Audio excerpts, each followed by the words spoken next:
Hello, welcome to Mr. B's Ukulele channel. Please like and subscribe, and I hope you enjoy watching. Hello, this is the tutorial for Ruth B's Lost Boy. Now this, on the one hand, is quite a simple song to follow. On the other hand, it's a really difficult song to do well. And that's mainly because Ruth B is such a beautiful singer. It's very challenging to emulate that. And it's a very exposed vocal part. It's not one with a lot of strumming in a lot of the places. So we're doing a lot of singing with just a little bit of light strums here and there. So it's a real song as opposed to a strumming piece, and that's quite a challenge. So what I suggest you do, if you aren't already familiar with it, do have a listen to the original quite a few times and really get the song in your head, because she does quite a few variations on the different verses, and it's quite hard to try and get all of those correct. Of course, it doesn't matter if we sing it slightly differently, but if we're trying to capture the original feel of Ruth B's Lost Boy, do have a good listen to the original and get that song into your mind. So we'll have a look at the chords. There's 3 different strumming patterns, so we'll have a look at those as well. Nothing too difficult really. And then I'll just talk about how it flows and a few repeats and the layout of the piece. Okay, let's look at those chords first of all. Now, if we look at the introduction first, that goes through E minor, G, C, and back to the G, and that's pretty much most of the chords that we're going to use. Later on, there's also an A minor and a D, and then that's it. So there's only those 5 different chords, and let's have a quick look at those 5 right now. So it starts on the E minor. Let's just do some single strums on an E minor. Remember, your fingers should make a diagonal line up across the fretboard there, starting on the 2nd fret on the bottom and then moving upwards. That's the E minor. Then go to the G. The only tip I'll give you there, when you go from the E minor to the G, your first finger stays on that 2nd fret on the bottom. So E minor, there it is, E minor to G, E minor to G. It's quite a nice transition. E minor to the G, and then to the C. Just lower that 3rd finger, and back to the G. Okay, I won't spend any more time on that, but practice that chord sequence, E minor, G, C, G. Make it nice and smooth on a single strum if you're not comfortable with that. Practice that bit first. Then we have the A minor and the D. Let's go C, G, A minor, D, because that comes up later on. So again, single strums, C, G. Lift that 2nd finger up for the A minor,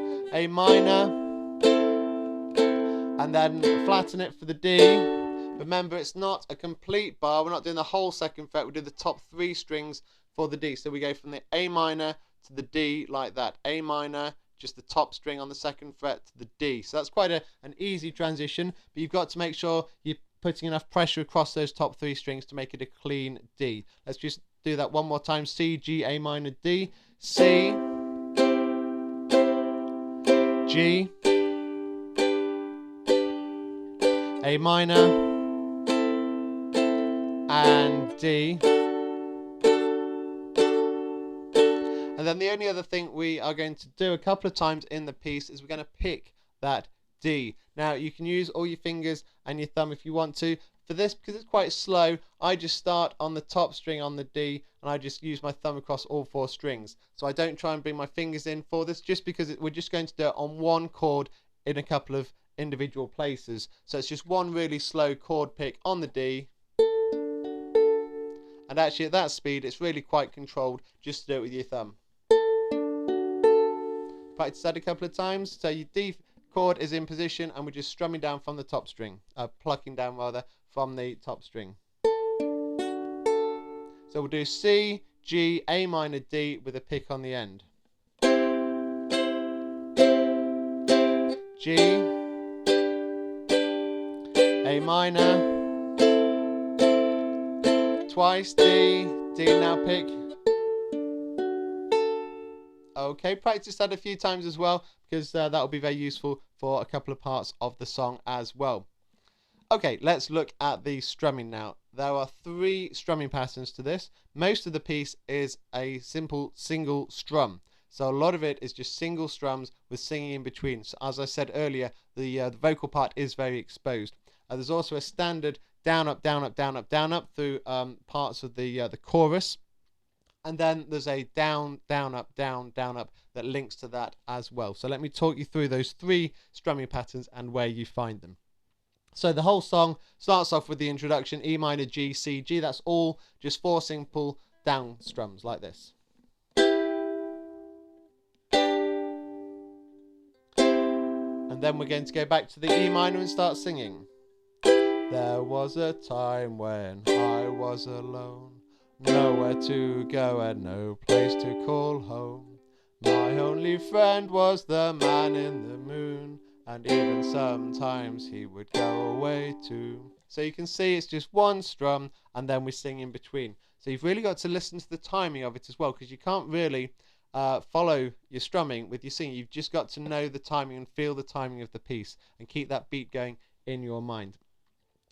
Then we get to where Peter Pan arrives. He said, Peter Pan, that's what they call me. I promise that you'll never be lonely. And then this bit is the bit that always leads into the chorus and is quite a nice bit here. And ever since that day. And that's where we do the pick. So it's 1 A minor, 1 D, and then we pick the D. And ever since that day. And then to the E minor, and we're doing the down, up, down, up, down, up, down, up here. I am a lost boy from Neverland, usually hanging out with Peter Pan. And when we're bored we play in the woods, always on the run from Captain Hook. And then we switch to the down, down, up for the next 2 lines. Run, run, lost boy, they say to me, away from all of reality. And then back to the down, up, down, up. Neverland is home to lost boys like me, and lost boys like me are free. And then we go back to the individual strumming. He sprinkled me in pixie dust and told me to believe in him and believe in me, and so on. So there's 3 distinct parts to the song. Well, there's the verses and the chorus, and within the chorus there's the 2 parts of the strumming there that we need to understand. So the verses are always single strum, and then the chorus is a mix of that down, up, down, up, down, up, down, up, down, down, up. So the 2 sort of work together quite nicely. And that's it really. The only tricky bits, just make sure you're comfortable with the different chords and the 2 chord patterns, if you like, the E minor, G, C, G, they always come together, and the C, G, A minor, D, and then picking that D. If you're comfortable with those 2 aspects of the chords, and you understand where to play the 3 strumming patterns, I think you're probably ready to jump straight into it. If you look at the layout of the piece that, in the way I've written it, the first 2 boxes we just read straight down through, and then the third one, you see I've done it in bold and with a bracket there at the top half of the box, and that's to say we repeat all of that chorus at the end. Where it says at the bottom of the page repeat, that I've got repeat in bold and in the bracket, so we then repeat all of that top half of that box, which is in bold and within the bracket there. So we're basically that whole of the third box on the right of the page, and then we repeat the top half, the whole chorus at the end. So it is quite a long song. It's a beautiful song to sing, so if you're a big fan of Ruth B, you're going to love this one, and it's a lovely song for anyone to have a go at. More of a singing song as opposed to a playing song, but do enjoy it and have a lot of fun. Thank you.